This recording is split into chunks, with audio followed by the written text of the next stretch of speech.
आज हम गोलीय पृष्ठ पे प्रकाश का जो परावर्तन हम पढ़ रहे हैं उसमें अगला हमारा जो टॉपिक है वो है रेखीय आवर्धन। इसका जो गोलीय पृष्ठ पे प्रकाश का जो परावर्तन चल रहा है उसका ये लास्ट वीडियो होगा, ठीक है, जिसमें हमारा रेखीय आवर्धन हम पढ़ेंगे और वक्रता, त्रिज्या और फोकस दूरी में हम संबंध भी आपको बताएंगे और अवतल दर्पण, उत्तल दर्पण के उपयोग क्या होते हैं उनके बारे में भी बताएंगे। तो सबसे पहले हम देखते हैं कि रेखीय आवर्धन क्या होता है।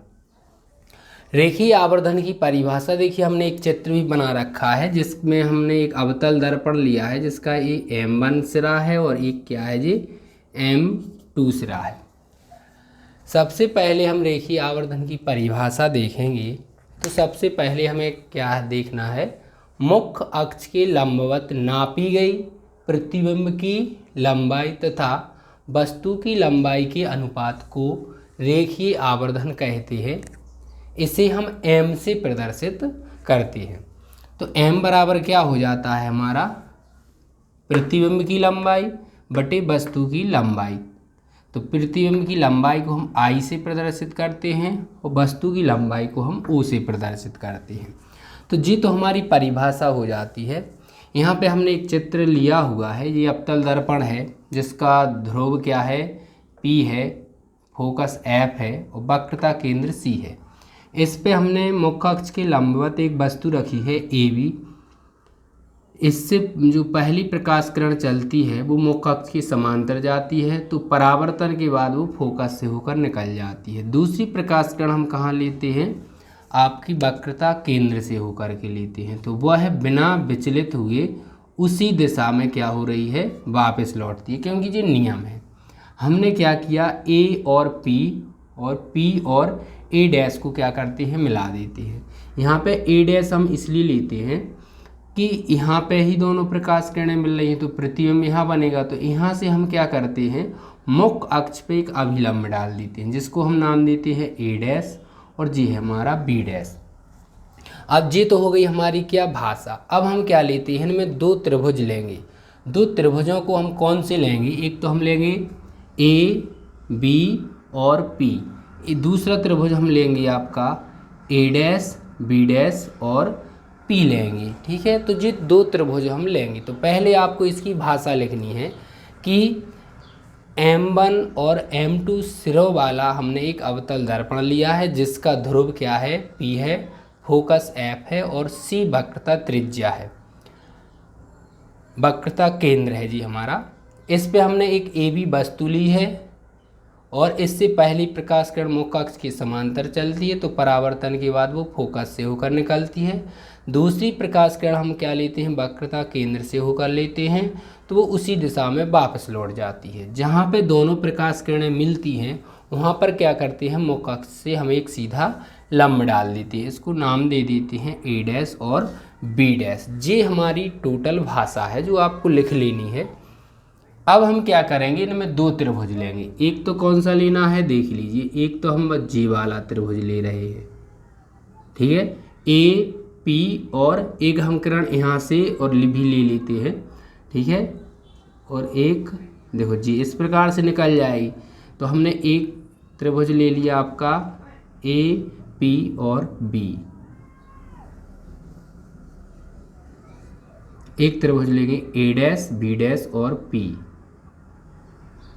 देखिए यहाँ पर हम लिखेंगे त्रिभुज A, P, B तथा त्रिभुज A डैश, P और B डैश में। अब हम इस दोनों त्रिभुजों में, इन दोनों, एक तो J वाला त्रिभुज है और एक हमारा J वाला त्रिभुज है, हम इन दोनों त्रिभुजों में देखते हैं कि क्या क्या हमारे बराबर है। तो सबसे पहले हम देखते हैं कि कोण A, B, P बराबर है कोण A dash, B dash, P। ये कैसे हैं, समकोण हैं। देखिए यहाँ पर क्या है जी, 90 अंश का कोण है यहाँ, क्योंकि हम वस्तु को लंबवत रखते हैं और यहाँ से भी हम क्या है प्रतिबिंब बनाते हैं, तो 90 अंश पर ही एक लंब डालते हैं। ए डैश पर। तो देखो यहाँ पे दोनों कोण कैसे हैं, समकोण है, तो जी हमने समकोण लिख लिया है। ठीक है, इसके बाद देखो एक जे कोण और जे कोण बराबर होंगे, क्योंकि जी परावर्तन के नियम से। तो जी हमने प्रकाश किरण ली है और जे इस प्रकार से किरण निकल जाएगी, तो हमने ए कोण और ए कोण हम बराबर कर देंगे। तो कोण ए पी और बी, ए पी बी बराबर कोण है हमारा ए डैश पी और बी डैश। ये है परावर्तन के नियम से, परावर्तन के नियम से। ठीक है, इसके बाद हम देखते हैं, तो जी हमारे क्या है, दो त्रिभुजों में एक जे कोण और जे कोण क्या हो गए, दो कोण बराबर हो गए। तो अतः हम लिख देंगे यहाँ पे, मतलब एक ही त्रिभुज में दो चीज़ें क्या है, हमने बराबर दर्शा दी हैं। अतः जो हमारे त्रिभुज हैं, त्रिभुज समकोणिक हैं, समकोणिक हैं, तो इनकी भुजाओं को क्या करेंगे, हम अनुपात में ले लेंगे। तो सबसे पहले हम लेंगे ए डैश और बी डैश, माने प्रतिबिंब की लंबाई ऊपर लेना है हमें बटे वस्तु की लंबाई। तो यहाँ लिखेंगे ए बी। अब ध्रुव से प्रतिबिंब की दूरी तो क्या हो गई, पी बी डैश अपॉन ध्रुव से वस्तु की दूरी, तो ये क्या हो गई, पी बी हो गई। अब इनको देख लेते हैं कि ए बी हमारी क्या है। तो ए बी देखो क्या है, प्रतिबिंब की लंबाई है, जिसको हम काय से दर्शाते हैं, आई से। तो ए डैश बी डैश बराबर है माइनस आई लिखेंगे। अब माइनस क्यों लिखा, जी चिन्ह परिपाटी के अनुसार कि नीचे की जो दूरियां लेते हैं हम वो माइनस में लेते हैं। इसके बाद है हमारा ए बी। तो ए बी क्या है, वस्तु की लंबाई है, ऊपर की ओर प्लस लेंगे तो वस्तु की लंबाई को हम ओ से प्रदर्शित करते हैं। फिर इसके बाद है P B dash, P B dash. देखो पी और बी डैश ये क्या है, प्रतिबिंब बन रहा है, तो पी से बी तक की दूरी क्या है, प्रतिबिंब की दूरी। तो इसको हम काय मिलेंगे, अब जे बाईं तरफ ध्रुव से हम कहाँ जा रहे हैं, बाईं तरफ, तो यहाँ पे हम माइनस भी लेंगे और इसकी आता है पी बी। देखो पी बी क्या है, वस्तु की दूरी है, वस्तु रखी है यहाँ पे, तो बाईं तरफ है तो हम इसको माइनस यू। प्रतिबिंब की लंबाई को हम आई से प्रदर्शित करते हैं, वस्तु की लंबाई को ओ से प्रदर्शित करते हैं, प्रतिबिंब की दूरी को भी से प्रदर्शित करते हैं और वस्तु की दूरी को यू से प्रदर्शित करते हैं। इसको हम समीकरण नंबर 1 लिख देते हैं। तो यहाँ से लिखेंगे समीकरण 1 से, समीकरण 1 से। ठीक है, अब समीकरण 1 में हम इनके मान रखेंगे।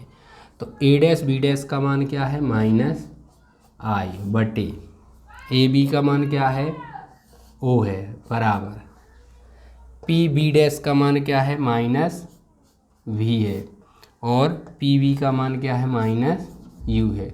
माइनस से माइनस क्रॉस हो जाएगा तो क्या बचेगा, माइनस आई बटे ओ बराबर वी बटे यू। इसको हम ऐसे भी लिख सकते हैं, एम बराबर आई बटे ओ बराबर माइनस वी बटे यू।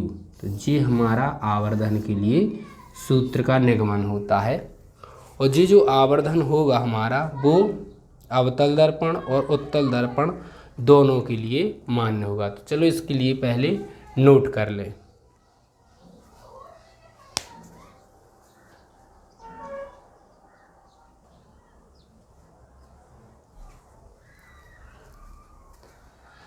तो अगला टॉपिक है हमारा वक्रता त्रिज्या और फोकस दूरी में संबंध है।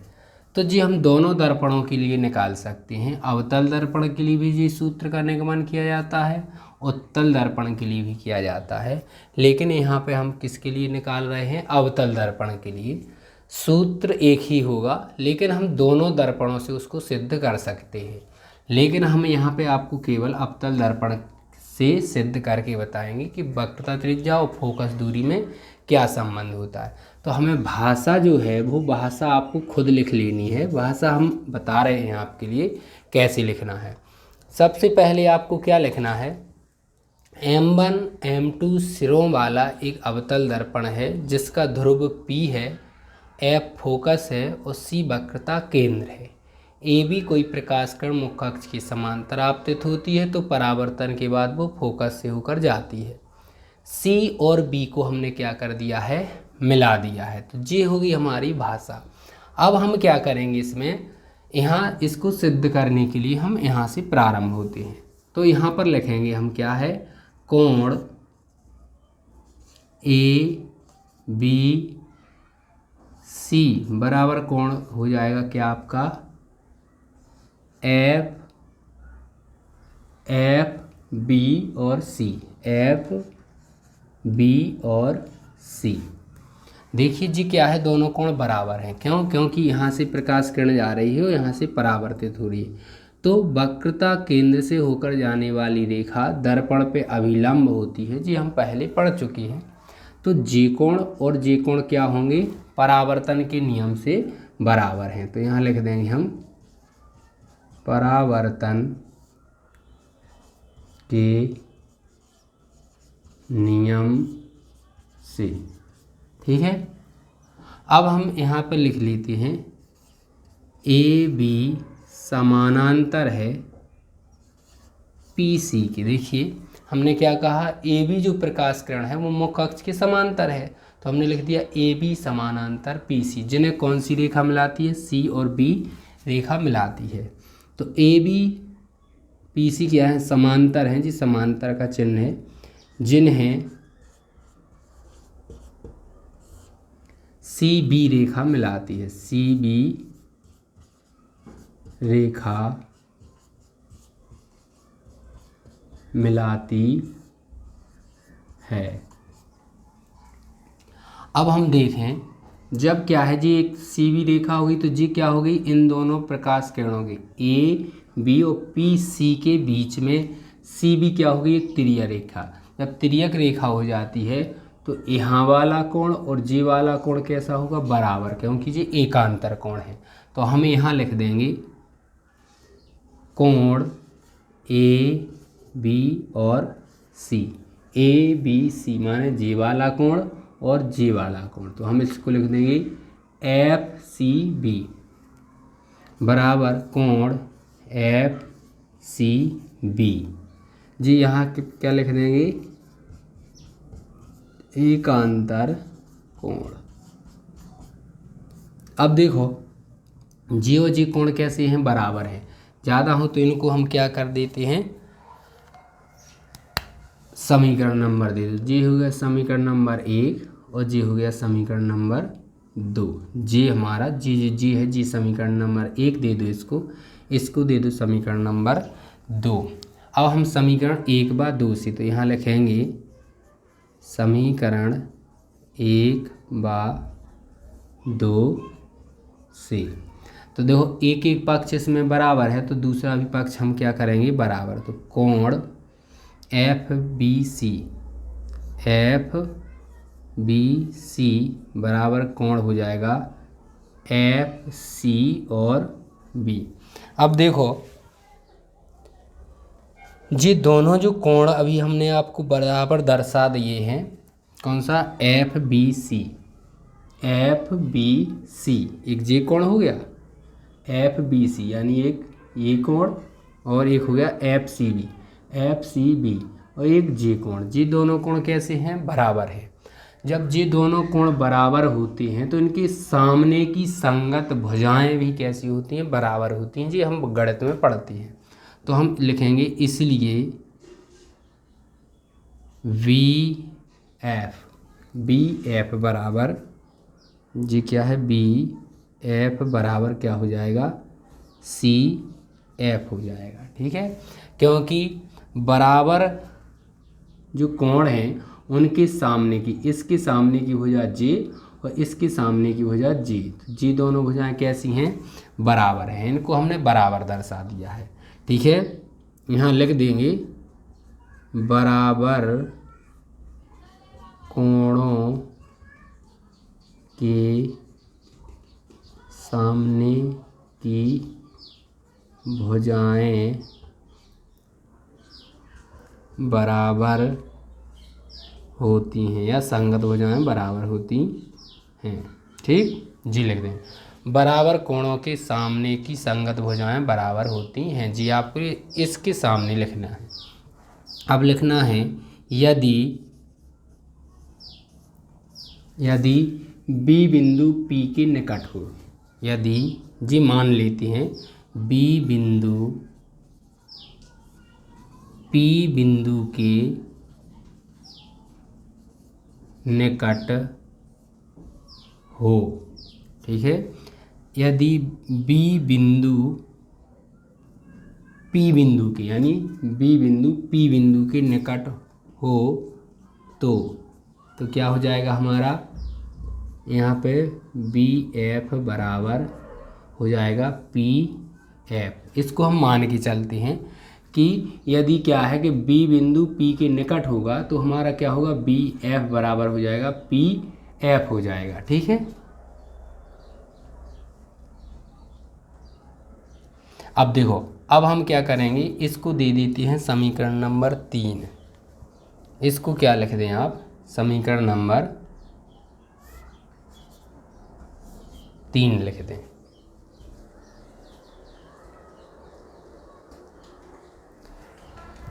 अब हम यहाँ क्या करेंगे, समीकरण 3 से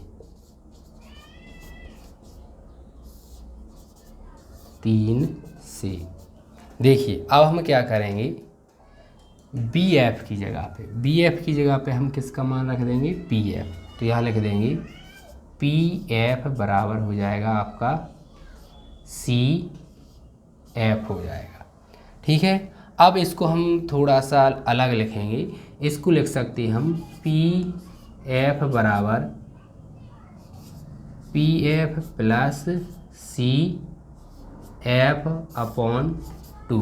देखिए जब जी दोनों हमने बराबर रेखाएं कर दी हैं, कौन सी, पी एफ बराबर सी एफ, जी दोनों बराबर हो चुकी हैं। जब बराबर हो गई हैं तो इन दोनों को हम जोड़ करके इसके बराबर में इसको बटे में 2 लिख सकते हैं। अब देखो पी एफ क्या है हमारी, पी एफ को हम ज्यों का त्यों अभी लिखना चाहते हैं, P F plus C F, P F plus C F, J दूरी और जे दूरी, तो इन दोनों को हम क्या करें, जोड़ कर लिख दें। तो पी सी लिख सकते हैं हम इसकी जगह, तो यहाँ लिखेंगे P C upon 2। P F क्या है आप देखें, पी एफ जो है हमारी, ठीक है, वो क्या है, पी एफ है फोकस दूरी है। तो फोकस दूरी को हम कैसे दर्शाते हैं, एफ से। ठीक, और पी सी क्या है, वक्रता त्रिज्या, जिसको हम दर्शाते हैं कैसे, आर से, स्मॉल आर से, अपॉन 2। जी हमारा क्या हो गया है, वक्रता त्रिज्या और फोकस दूरी में संबंध, यानी जो फोकस दूरी होती है वो वक्रता त्रिज्या की आधी होती है, या इसको करके लिख सकते हैं आप, ठीक, आर बराबर 2f। तो इसको ऐसे भी लिखा जा सकता है, यानी जो हमारी वक्रता त्रिज्या होती है वो फोकस दूरी की दुगनी होती है। तो चलिए इसको पहले आप नोट कर लें।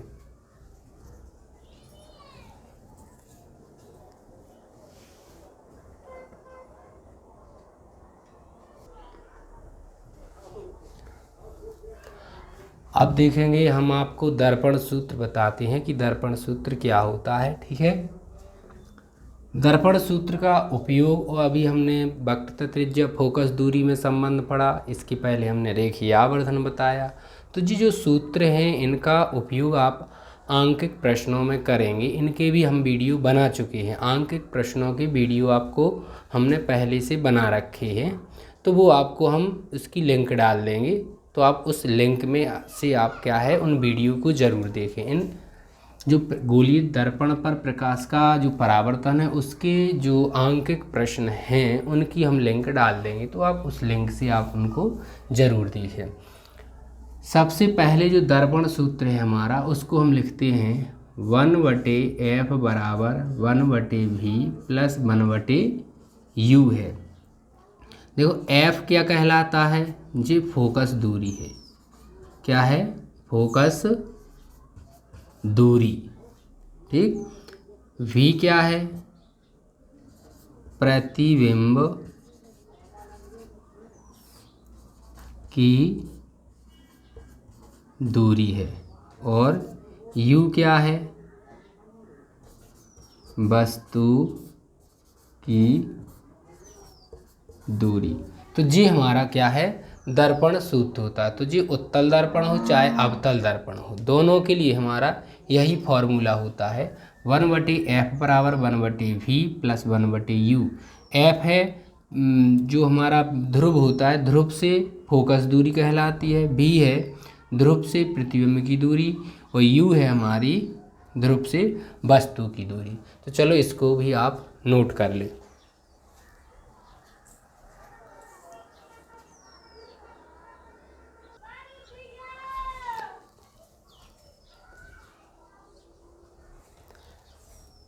अगला जो टॉपिक है हमारा, उसमें हम आपको बताएंगे कि संयुग्मी फोकस क्या होता है। संयुग यहाँ पे हमने लिखा हुआ है, आपको अवतल दर्पण लिखा हुआ है। तो अवतल दर्पण का मतलब ये है कि संयुग्मी फोकस जो होता है केवल और केवल हमारा अवतल दर्पण में ही हमें प्राप्त होता है।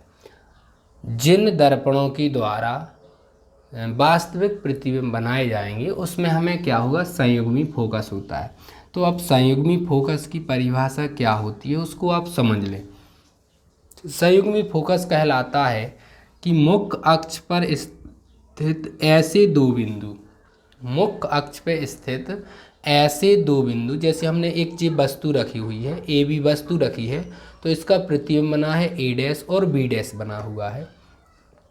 तो इसकी परिभाषा आपको समझनी है कि मुख्य अक्ष पे स्थित ऐसे दो बिंदु कि यदि हम पहले बिंदु पे वस्तु को रखते हैं तो प्रतिबिंब हमारा कहाँ बना है, दूसरे बिंदु है। मान लें कि जी हमारा पहला बिंदु है और जी हमारा दूसरा बिंदु है, जी वाला। ठीक है, तो यदि हम क्या करते हैं, मुख्य अक्ष पे स्थित ऐसे दो बिंदु, यदि हम पहले बिंदु पे वस्तु को रखते हैं तो जो प्रतिबिंब है वो बस दूसरे बिंदु पे बनता है। यदि वस्तु को हम दूसरे बिंदु पर रखेंगे, वस्तु को कहाँ रखेंगे, दूसरे बिंदु पर रखेंगे, तो प्रतिबिंब हमारा कहाँ बन जाएगा, पहले बिंदु पर बन जाएगा। तो ऐसे दोनों बिंदुओं को बोलते हैं हम क्या, संयुग्मी फोकस। और ये केवल और केवल हमें अवतल दर्पण में ही प्राप्त होता है। तो परिभाषा एक बार अच्छे से सुन लें। मुख्य अक्ष पे स्थित ऐसे दो बिंदु कि यदि हम पहले बिंदु पे वस्तु को रखते हैं तो प्रतिबिंब दूसरे बिंदु पे बनता है, और यदि वस्तु को हम दूसरे बिंदु पर रखते हैं तो प्रतिबिंब पहले बिंदु पर बनता है। तो ऐसे दोनों बिंदुओं को हम कहते हैं संयुग्मी फोकस। चलो इसके लिए आप लिख लीजिए, आप अपने मन से लिखने का प्रयास करें, चित्र के माध्यम से आप समझें और उसको लिखें जैसे हमने परिभाषा बताई हुई है।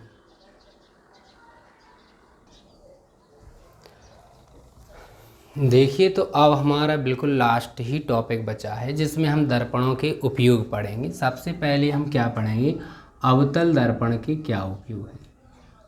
अवतल दर्पण के उपयोग, ठीक।